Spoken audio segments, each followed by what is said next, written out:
Okay, perfect. Welcome to Conscious Hive Assembly. My name is Samantha Halbrick. I am the owner and creator of Honeybee. I am so happy to be here on this beautiful February day. I know, I can barely believe it. And we are going to dive into how to consciously assemble your hives for your bees, for your new bees this year. And we're going to have so much fun. So there's obviously the physical mechanical side of things, which is going to be the actual assembly. How do the pieces come together? What do the bees actually need? How are you going to make it happen? And then there's the consciousness part of it, where we are going to be setting those strong intentions, making sure that your bees are energetically and spiritually taken care of, supported, nurtured, that the earth's energy is flowing up through that hive into your bees and then being emanated out as healing energy amplified by their vibrations. So that is the goal for today.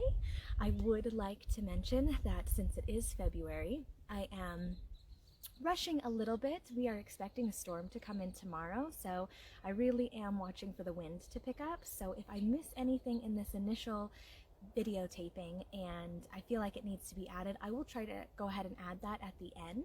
If you have any specific questions, please reach out to me. I would love to answer those for you.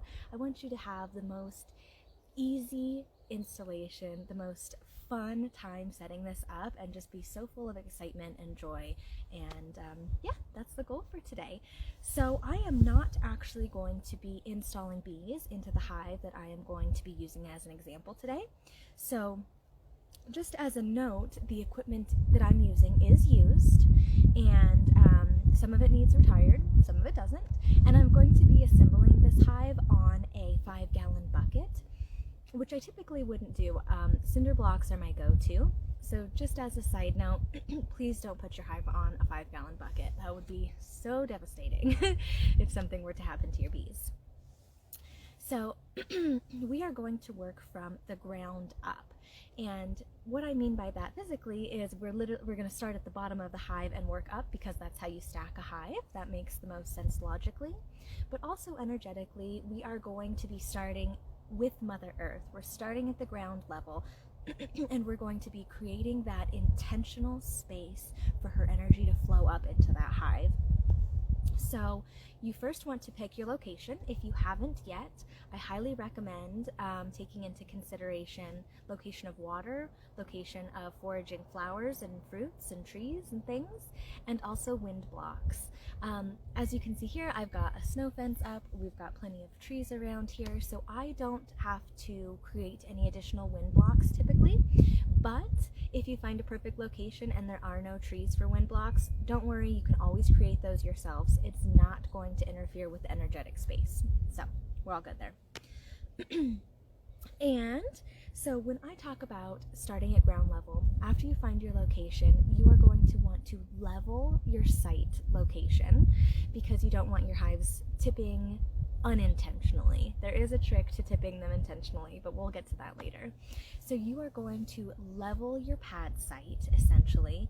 Make sure that that's nice and flat and the ground is really packed, so that your cinder blocks or your hive stand isn't going to sink into it at all. If you live in a more tropical region, you probably will want to have your hive base in a pool of water, or your stands, your legs in little cups of water, just to keep ants out. I have heard that that is the best way to do that. I fortunately don't have to worry about that here in Colorado. Haven't yet, at least. So knock on wood, right? So you're going to level your pad site, so that's your physical mechanical, and then to offset that with your consciousness intention, you're going to choose a token that you're going to gift back to Mother Earth and ask that she bring healing and abundance and vibrancy to this site location. So what I like to do is two options. One, you can always go with the crystal option or a rock option, which I totally love. If you have or see or find or go out and intentionally find a rock that just really sings to your soul, it just feels right, infuse that with that intention, infuse that with that good energy. If you have crystals that you love, you can always use one of those. I like to use the little chips of crystals because they're very affordable, and you get a lot of them, and it's more about that intention, right? Or my personal favorite would be to whittle something. It could be a heart, a bee, it could be a circle, it could literally just be a stick, whatever it is, but you're going to want to really intentionally infuse the gratitude and that heart opening energy into this item. And once you feel that it's been infused, hi little bee, you are going to want to bury that on your leveled pad site. So it's going to be buried under there, and you're going to be infusing that gratitude back into Mother Earth, and she's going to circulate that back into the hive and take care of that hive location for you. Okay, and then add your cinder blocks, which I, like I said, don't have. I have this 5-gallon bucket, and from here we are going to get going.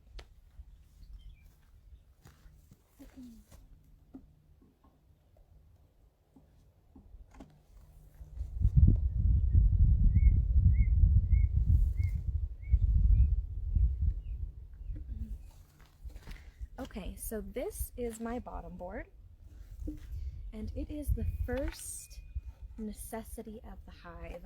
I like to use the solid bottom board, but you can use slatted bottom boards, or you can use the screened bottom boards if you want. I just prefer the solid bottom boards because we have such a long, cold winter in Colorado. It just makes the most sense for me, because then I don't have to worry about that draft coming up. So this is going to go down first. Okay, so now here's the counterintuitive part. You know how I told you to level that pad site? You're actually going to take some shims, metal or wood, whatever you have, and you are going to level the back of this. So it's a little low here. Let's see. See it now? So you have your hive board like this, and you're going to want to tilt it up towards the front just a little bit. And what that's going to do is create the slope necessary for water to run out the front of the hive instead of stagnantly sitting in the bottom. And you don't want water in your hive, really, ever. But this is going to allow that to run out, and if you do get moisture in your hive, hopefully your bees aren't going to get soaking wet and freeze to death. That's the goal.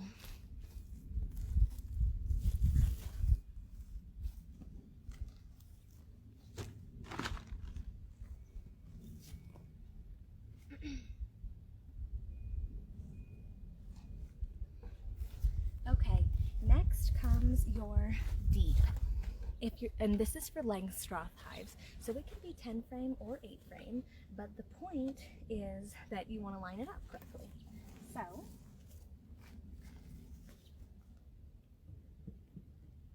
it just goes down like that.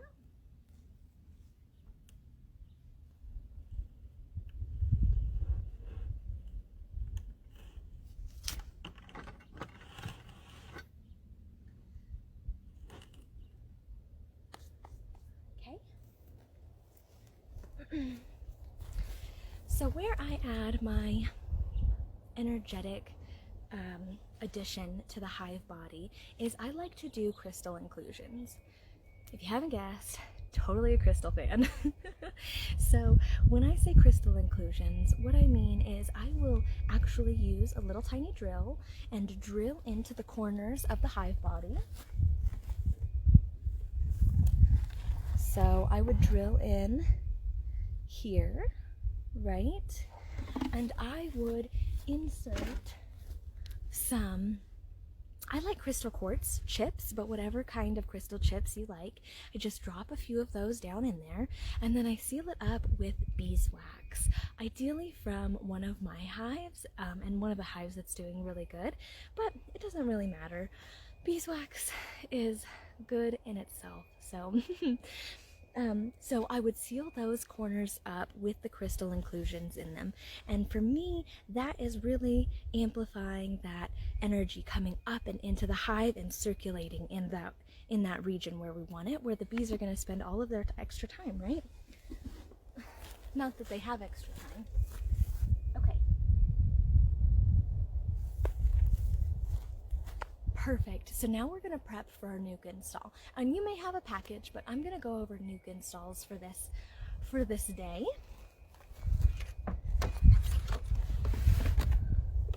So here is a nuke box I have.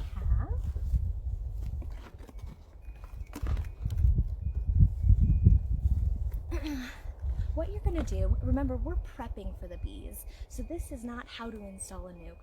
This is how you get the most prepared so you can be the most excited and easeful in the transition for the bees.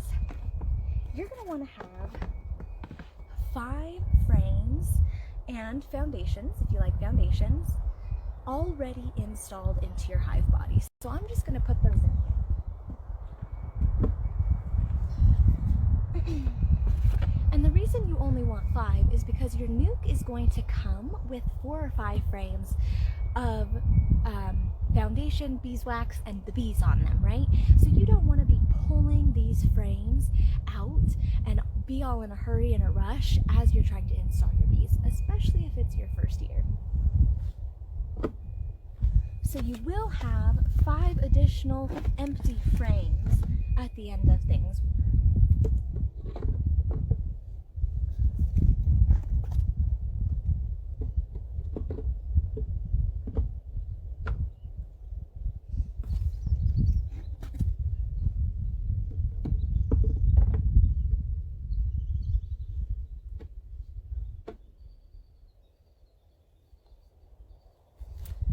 Okay, beautiful. That looks pretty good. You can see I actually have an extra frame. The deep I used had 1 frame in it anyways, so please excuse the miscount here. I do have 6 in this hive. You should have 5 before your bees arrive. 10 total if you have a 10 frame, 10 frame deep, and 8 total if you have an 8 frame deep. And again, you're going to take those middle 5 out, and when you get those new frames with the bees on them, you're just going to be able to boop, stick them right in there, close them up, be happy.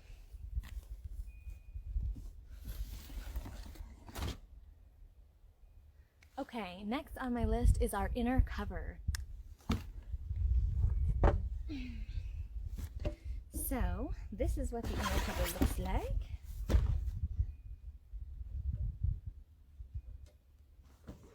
And it just lines up right on top.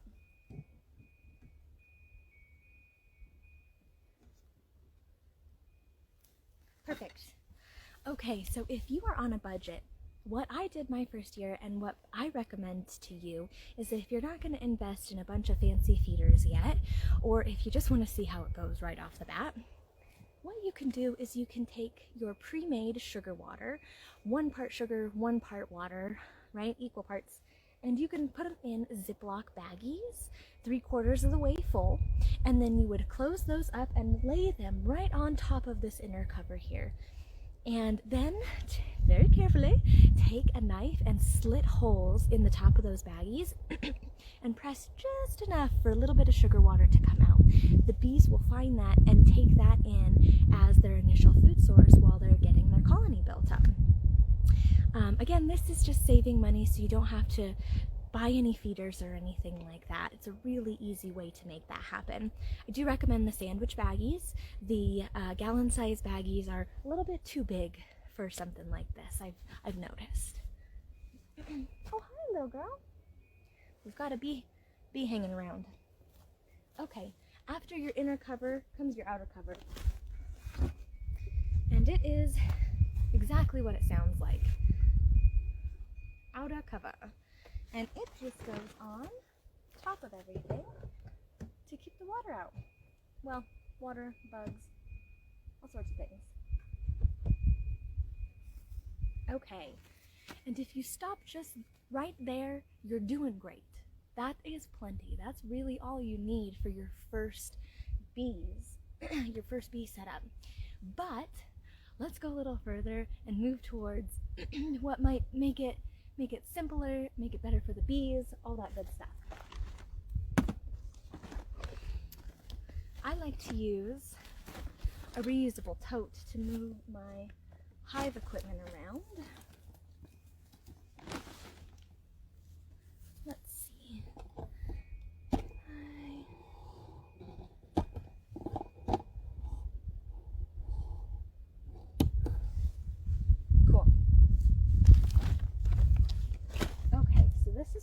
entrance of your hive is going to look like roughly.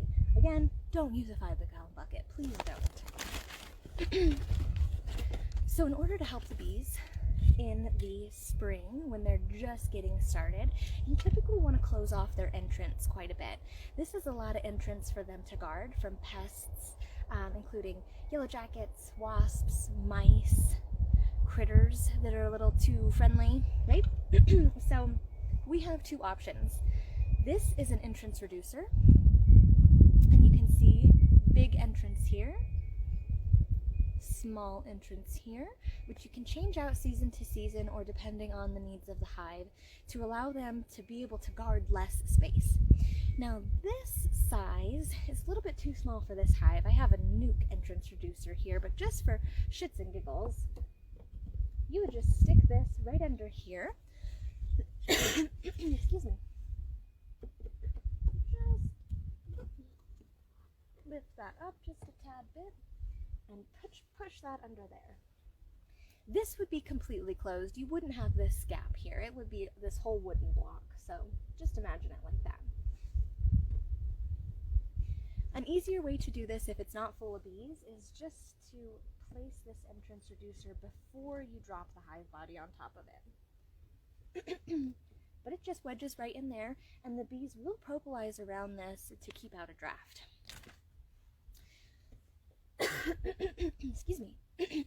You also have the option of a mouse guard, which looks like this. And these you screw onto the front of the hive,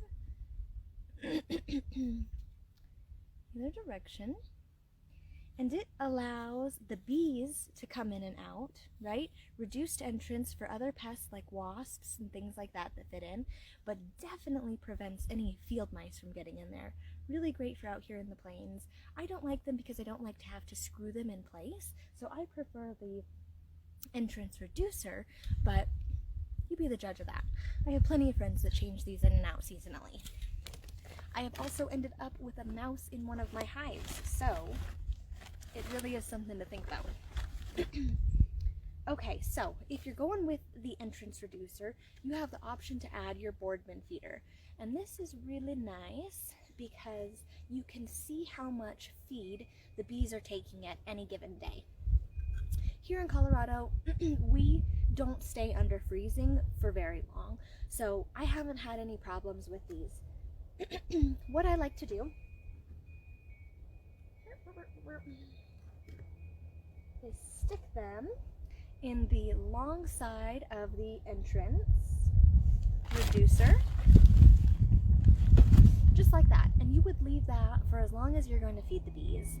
And then you take your accompanying mason jar with the holes in the lid there, and you're going to fill this with your sugar water feed. Now I do 1-to-1 in the spring, and I like to add Honey Be Healthy. You can get this from Big R, Murdoch's, Man Lake Supply online, all sorts of places.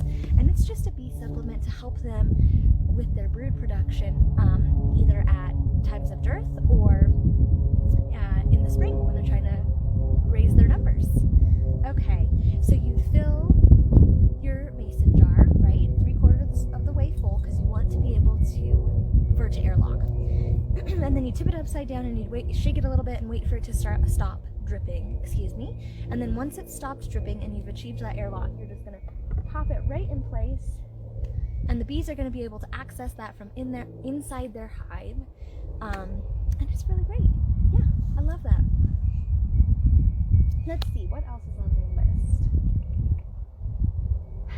Okay, perfect. Last but definitely not least, as far as hive assembly goes, you want to make sure that the top of your hive, your outer cover, is secure. And that can be from pests or rodents like porcupines or skunks or raccoons. Bears are one we have to worry about here, but also the wind. Okay, we got a lot of wind here. There's a lot of wind a lot of places. So I prefer a ratchet strap fully around this and through the bottom of my cinder blocks. And I like that because, in my mind at least, if it were to get knocked over by something large, the chances of it staying intact are better than if I just had a rock on the top of it. I'm not really sure. I haven't had to deal with that, luckily. As far as bears go, you're really not going to get much protection unless you put up a bear fence, and that's a whole endeavor all on its own. But if you do have a lot of bears in your area, it might be something you want to think about right off the bat and get on. I got a little bee. Hi, sweetie. Hi, sweetie. Okay, perfect. So let's move on. How can we further create a clean, energetic space for the bees? Well, one of the ways is to amplify the existing frequency of the earth up into a frequency range that resonates better with the bees. So honeybees are a superorganism, and a lot like ants in that they prefer higher electromagnetic frequencies than most animals. So the earth vibrates at 7.8 hertz. Honeybees prefer up to 250 hertz. That's a huge difference. So how do we create that? Naturally, when the Earth's magnetic field hits underground mineral deposits or water supplies, it shifts that, amplifies it, and we get those geopathic stress lines, which are that higher electromagnetic frequency area. We can't always put our hives over those locations, and or we don't know where they are or how to find them. So what we can do is Valerie Solheim has created this amazing collection of CDs for the bees that change depending on season and needs of the hive. And what it is it's a recording of hives inside the hive emitting the frequency, the vibration, and the sound of their alignment, of that vibrational attunement to the geopathic stress lines. And so she has this one. I have one here. This one is Swarm and Hive Startup. See that? And what you do, she recommends you just put it face up. I have it double baggied here. Face up underneath the hive. So if I had cinder blocks under here, I would be putting this CD in one of those little crevices or between my two sets of cinder blocks. And then to amplify the electromagnetic frequency off of this CD, you put a 6-sided quartz crystal tower generator, and that is going to amplify that electromagnetic field up into your hive, into those crystal inclusions, and it's going to circulate and create this beautiful energetic portal of the ideal frequency for the bees, specifically Swarm and Hive Startup. So much fun. I absolutely love this.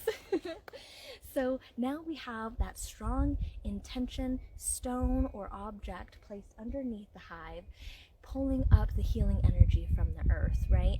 And now we have this beautiful quartz crystal amplifying the correct electromagnetic frequency into the hive that's going to allow the bees to perform optimally from their very basic, from their molecular level. It's going to speed up those molecules, and they're going to be in perfect alignment with how they operate best. And then furthermore, we've got those crystal inclusions in the hive body, which is going to keep that energy flowing and vibrate it out further into the organisms around it. And it's going to create this beautiful healing vortex that is encompassed around your hives. So, I'm having so much fun. What else? The last thing I want to say is that there is room here to include more of your spiritual or ritualistic practices. So what I mean by that is this is a great opportunity to set a protection circle, or to bless the hive, or to pray that God watch over them. Whatever your religious or spiritual practices and beliefs are, this is a beautiful opportunity to include those into your beekeeping, to feel that love and light energy pour in, to allow the light codes to be transmuted and accessible to more organisms, and for the honeybees to really push those out into the surrounding space, for those organisms to soak up the healing vibrations and the electromagnetic field that they're putting off for their surroundings.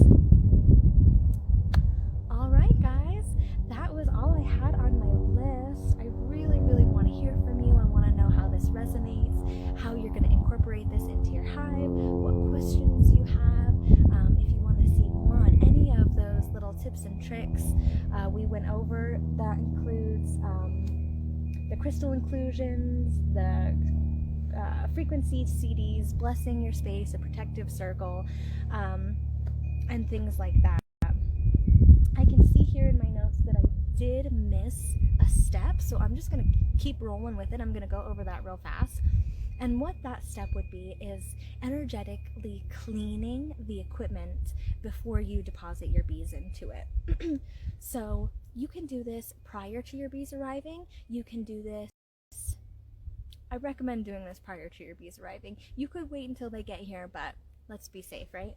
So what you could do to cleanse this space is you could literally sage it, right? Sage it, cleanse the area, make sure that the air is purified and clean and those ions are as best they can. You can also burn a small beeswax candle while this is still empty inside of it to cleanse that and transmute those ions. Let's see. Another way to physically support the hive, which I love the idea and I'm going to move forward on it this year, I didn't last year, is to rough up the inside of your hive body. And by rough up, I mean take a score pad, a really intense score pad, or maybe even a light grinder or sander, and scratch up the inside of your hive.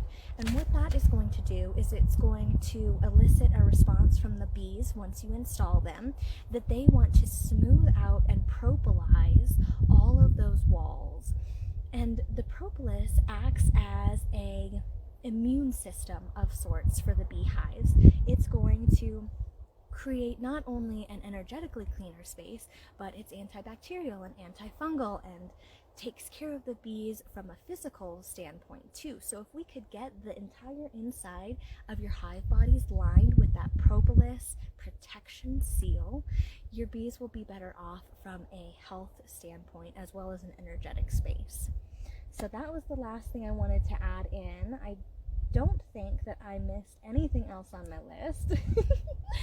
So I've been having so much fun. I could just go on and on and on and ramble to you guys, but what I do want to offer you is a cleansing meditation. And this is for the beekeeper that resonates with the spirituality that's associated with the hive and the intention to really connect with those bees and give them the best energetic startup. So if you are interested in purchasing this hive, I'm calling it the cleansing meditation for hive bodies, then let me know. I'm going to include that offer in however I send this out to you guys. I believe it's going to be an email as of right now. And if you're watching this many moons from February 2022, you can message me and see if that offer is still available. Thank you guys so much for listening to me today. I'm having so much fun, like I said, and I can't wait to see you next time. Have the most amazing day.